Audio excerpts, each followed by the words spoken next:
आज आप लोगों को बुलाने का कारण ये है कि आज हम लोगों के साथ हमारे सभी महादलित परिवार के अभी सभी हमारे मंत्री नेता सब लोग उपस्थित हैं। हम लोगों ने 5 नवंबर को भीम सांसद के कार्यक्रम की घोषणा की थी और लगभग हम समझते हैं 200-250 जगहों पर, उससे ज्यादा जगहों पर हम लोगों का जिसको बोलते हैं दलित चौपाल का आयोजन हम लोगों ने किया था भीम सांसद के लिए। छोटे छोटे गांव में जाकर के, टोलों में जाकर के पूरी टीम प्रचार प्रसार कर रही थी और जो हम लोगों ने माननीय नेता ने हमारे और अंबेडकर साहब ने जो संविधान में समानता की बात की थी उसका हम लोग प्रचार प्रसार कर रहे थे और बहुत लोगों में उत्साह था।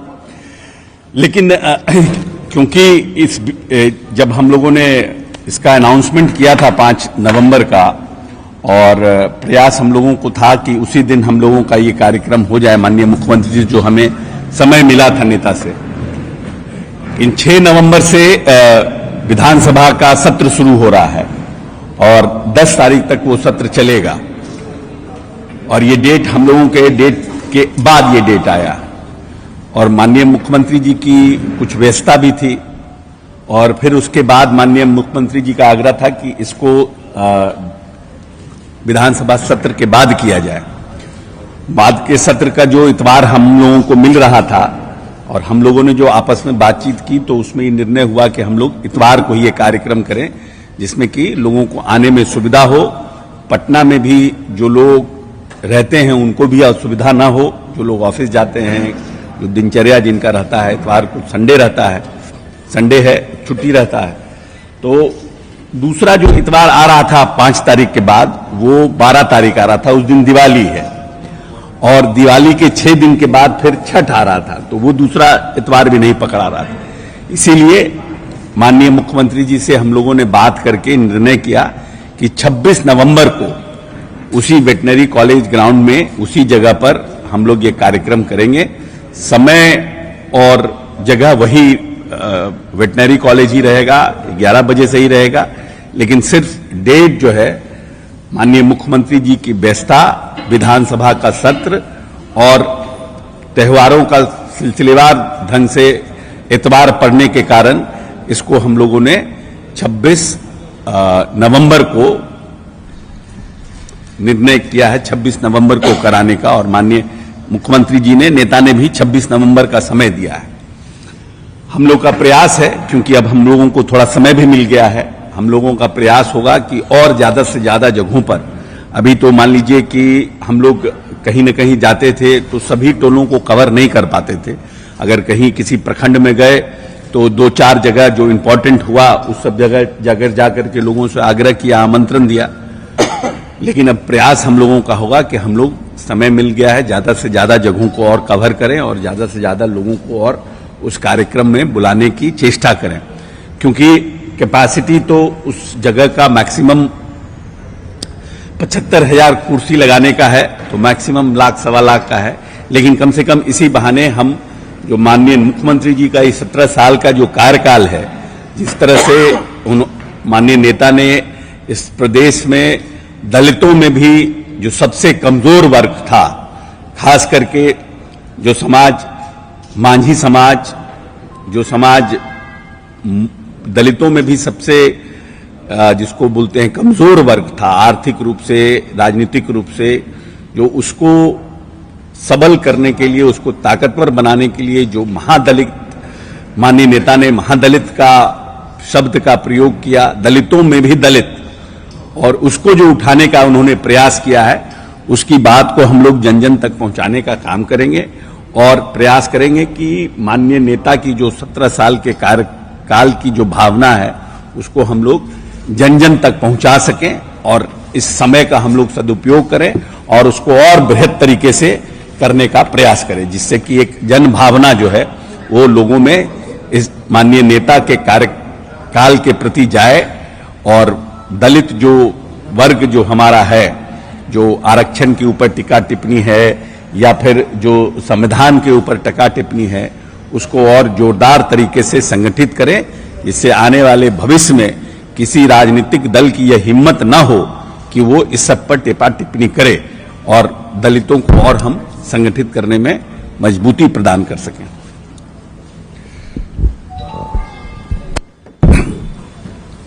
आप सभी को हमारा नमस्कार। जैसा कि माननीय मंत्री जी ने कहा कि माननीय मुख्यमंत्री नीतीश कुमार जी के कहने पर हम लोगों ने 26 नवंबर को उसी जगह वेटनरी कॉलेज ग्राउंड जो हवाई अड्डा से लगा हुआ है, वहां पर हम लोग 11 बजे इस कार्यक्रम को भीम संसद को करेंगे। और उसका उद्देश्य जैसा कि पूर्व में हम लोगों ने आपको बताया और सभी जगह हम लोग घूम के बता भी रहे हैं कि देश बचाओ, संविधान बचाओ, आरक्षण बचाओ। तो अभी जो माननीय मुख्यमंत्री ने समाज के वंचित वर्गों के लिए जो सुविधाएं दी हैं और जिस तरह से ऊपर उन्हें उठाया है, उसके बारे में हम लोगों ने सभी जगह संदेश पहुंचाया है, सभी लोग जान रहे हैं। और हमें उम्मीद है कि काफ़ी लोग इस कार्यक्रम में शिरकत करेंगे और खास करके हर वर्ग में, ये पार्टी का कार्यक्रम है और हर वर्ग में उत्साह है, पार्टी में भी उत्साह है और सभी लोग काम कर रहे हैं और जन जन तक पहुंच रहे हैं। त्योहारों की वजह से और उसके पूर्व जो हमारा असेंबली का सेशन है उसकी वजह से हम तुरंत नहीं कर पा रहे हैं, तो 26 तारीख को निश्चित रूप से होगा। और एक संदेश भी हम देना चाहते हैं कि जो वर्तमान स्थिति है देश की, जिसमें जो केंद्र सरकार है, भाजपा की सरकार है, और किस तरीके से संविधान के विरुद्ध कार्रवाई कर रही है, किस तरह से संवैधानिक संस्थाओं का दुरुपयोग हो रहा है, किस तरह से लोकतंत्र खतरे में है। और एक संदेश हम निश्चित रूप से देना चाहते हैं सभी वर्गों में कि हमारा महागठबंधन बहुत मजबूत है, माननीय नीतीश कुमार जी का नेतृत्व है बहुत अत्यंत ही सफल है, सबल है और प्रभावकारी है। और हम निश्चित रूप से इस आयोजन को 26 नवंबर को हम लोग पूर्णतः सफल तरह से आयोजित करेंगे। शुक्रिया।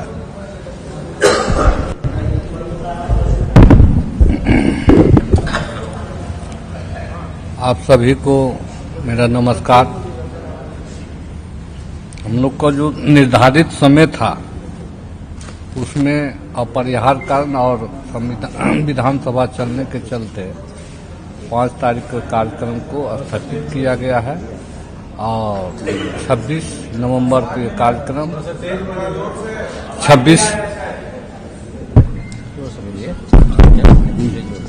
26 नवंबर को हम लोग पुनः वेटनरी कॉलेज में कार्यक्रम करने जा रहे हैं और ये संदेश देना चाहते हैं पूरे देश को। बिहार की धरती जब अंगड़ाई लेती है तो केंद्र की तख्तियां हिल जाती है। तो पूरे बिहार के महादलित, दलित, अति पिछड़ा, अल्पसंख्यक, पिछड़ा समाज के लोग अंगड़ाई ले रहे हैं और केंद्र की सत्ता से उखाड़ फेंकने का संकल्प 26 नवंबर को लेने जा रहे हैं। और समय जो मिला है तो इसमें हम बहुत खुश हैं क्योंकि हमको और मौका मिला है और काफ़ी जनसंख्या में हम लोग उपस्थित होंगे वेटनरी कॉलेज में। और जैसा कि हमको रिपोर्ट मिल रहा है SC/ST समाज से इतना उतावला है जो हमको लगता है पटना जाम हो जाएगा,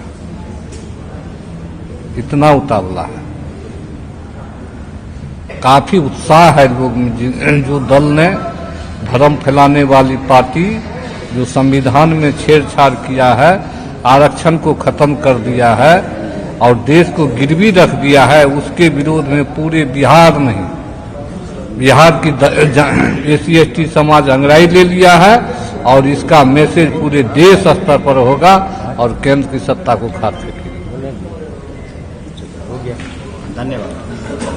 चलिए एक सवाल सवाल ले लीजिए। हाँ, पत्थरबाजी किया गया, खास करके गिरिराज सिंह काफी हमलावर है। गिरिराज सिंह ने कहा कि नीतीश कुमार ने पत्थर चलवाया है। देखिए, ये लोग निकृष्ट लोग हैं। इन लोगों को सिर्फ हिंदू मुस्लिम करने के अलावा इनका कोई नहीं है। जो भी इस तरह की घटना हुई है, चाहे हिंदू धर्म के प्रति, मुसलमान धर्म के प्रति, ये जितना इसकी निंदा की जाए उतना कम है। जो लोग इस देश में धर्म के नाम पर बवाल पैदा करने की कोशिश करते हैं और उसका राजनीतिक लाभ किसको होता है, कहीं भी अगर हिंदू मुस्लिम की घटना हुई उसका राजनीतिक लाभ किस पार्टी को होता है। जो लोग ये कहते हैं कि फलना पार्टी ने और फलना नेता ने ऐसा करवाया है, उनकी भावना क्यों होगी? क्योंकि हम तो जीवन भर प्यार बांटने में और जोड़ने की बात करने में लगे हुए हैं, तो हमें इस तरह का काम करने से क्या फायदा है? फायदा तो वो इस तरह के काम करवाने का प्रयास करते हैं जिनको राजनीतिक इससे फायदा होता है। इसीलिए गिरिराज सिंह जैसे लोग इस देश में जोड़ने की बात नहीं करते हैं। गिरिराज वैसे लोग इस तरह की घटना की हम जितनी भर्त्सना की जाए उतना कम है। प्रशासन भी कम और प्रशासन पूरी तरह से सजग होकर वैसे लोगों को चिन्हित करके कार्रवाई कर रहा है। लेकिन गिरिराज सिंह का यह बयान कि नीतीश कुमार जैसे लोग इस तरह की घटना को अंजाम दे रहे हैं, हम समझते हैं कि राजनीतिक का अभी भी इनको पॉलिटिक्स का पी का पता नहीं है।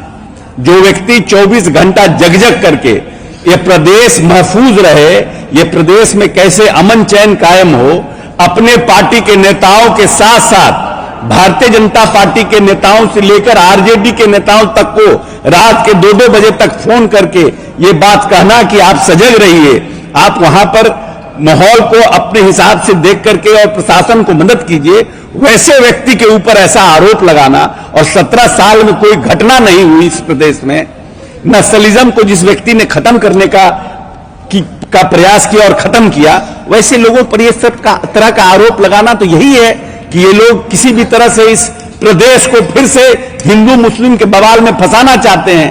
और प्रदेश को जो अमन चैन के साथ ये प्रदेश आगे बढ़ रहा है, 10.98 के ये विकास दर से जो प्रदेश आगे बढ़ रहा है, उसको किसी तरह से प्रदेश को कब्जा में करना, किसी तरह से ऐसा माहौल पैदा करना, हिंदू की भावनाओं को भड़काना, फिर से कहीं दंगा पैदा करा देना भावना भड़का करके, उसी में ये लोग लगे हुए हैं जिससे कि इनको फायदा मिल जाए राजनीतिक। लेकिन प्रदेश के लोगों को पता है कि यह प्रदेश में किस तरह के धर्म का उद्भव हुआ है। बुद्ध भी यहीं पैदा हुए, महावीर भी यहीं पैदा हुए, सम्राट अशोक भी यहीं पैदा हुए। इसीलिए इस तरह के चीजों से और गिरिराज जी जैसे लोगों से अब प्रदेश भी और देश भी ऊब चुका है। अब बिहार के पूर्व शिक्षा मंत्री एक एनसीईआरटी ने जो फैसला किया, इंडिया की जगह भारत समाप्त कैसे लेते हैं? नहीं, अगर इंडिया के जगह पर भारत बोलना है तो देश के प्रधानमंत्री को हिम्मत दिखाना चाहिए और पार्लियामेंट में स्पेशल ला करके बिल लाना चाहिए कि अब इंडिया नहीं भारत होगा। ये अपने बैकडोर से एनसीईआरटी और फलना से क्या करवाते हैं? एनसीईआरटी को क्या है, एनसीईआरटी को क्या राइट है कि इस देश का इंडिया हो भारत हो? इंडिया इंग्लिश में बोलते हैं, भारत हिंदी में बोलते हैं, इसमें क्या बिदंगड़ा खड़ा करना है? क्योंकि एक गठबंधन बन गया, इसके लिए आप पूरे देश का नाम बदलना चाहते हैं? इस देश का यह जरूरत है ना कि ये जो रहर का दाल 55 रुपया से 185 रुपया हो गया, देश ये चाहता है कि कैसे 100 रुपया से नीचे आए। 50 रुपया 500 रुपया पर जो आप सिलेंडर लेके घूमते थे सर के ऊपर, और आज 1100 रुपया सिलेंडर हो गया। देश ये चाहता है कि फिर से कैसे 500 रुपया से 300 रुपया सिलेंडर हो जाए। उस पर कोई कुछ बोलता ही नहीं है। इंडिया भारत, 22 जनवरी को राम मंदिर के दिन, जिस दिन आप राम मंदिर की रामलला के आप प्राण प्रतिष्ठा कर रहे हैं, उस दिन इस देश में जो SC ST का बैकलॉग है, जो अति पिछड़ों का बैकलॉग है, उस बैकलॉग की बहाली अनाउंस कीजिए, तब हम मानेंगे कि आप सच्चे राम भक्त हैं। आपने अनुसूचित जाति जनजाति का बैकलॉग क्लियर नहीं किया, अभी तक देश में बैकलॉग बना हुआ है। आप बेरोजगारी के लिए उसी दिन रोजगार का मेला भी लगाइए पूरे प्रदेश में कि हम बेरोजगारी के दिन, जिस दिन रामलला की मूर्ति का निर्माण हो रहा है, उस दिन हम रोजगार मेला भी लगाएंगे। उस दिन आप महंगाई के लिए कटौती करने के लिए उस दिन भी करिए, तब ये कॉम्पैक्ट आपका ये कॉम्बिनेशन होगा, एक तरफ धर्म, एक तरफ रोजगार, एक तरफ महंगाई, तब माना जाएगा कि भारतीय जनता पार्टी इस देश के लिए लड़ रही है। आप सिर्फ राम मंदिर का निर्माण करा करके, रामलला को बैठा करके, जो गरीब सुअर के साथ जिसका बच्चा सो रहा है, जो बकरी के साथ जिस दलित का बच्चा सो रहा है, उसको भगवान रामलला से क्या मतलब है? जिस सनातन धर्म में आपने उनको अछूत मान कर रखा, 70 साल की आजादी के बाद भी, आज तक 70 साल के आरक्षण के बाद भी उनको रोजगार नहीं मिला, और आप आउटसोर्स करके सब रोजगार को बांट दे रहे हैं, उसको क्या फर्क पड़ता है इससे? थैंक यू फॉर वॉचिंग दर्पण 24 न्यूज। खबर को सबसे पहले पाने के लिए YouTube पर देख रहे हैं तो सब्सक्राइब करें, Facebook पर देख रहे हैं तो फॉलो करें। कमेंट्स में अपनी राय या अपने आस पड़ोस में समस्या हमें बताएं। हमें सपोर्ट करने के लिए लाइक और शेयर अवश्य करें। धन्यवाद। थैंक यू फॉर वॉचिंग दर्पण 24 न्यूज। खबर को सबसे पहले पाने के लिए YouTube पर देख रहे हैं तो सब्सक्राइब करें, Facebook पर देख रहे हैं तो फॉलो करें। कमेंट्स में अपनी राय या अपने आस पड़ोस में समस्या हमें बताएं। हमें सपोर्ट करने के लिए लाइक और शेयर अवश्य करें। धन्यवाद।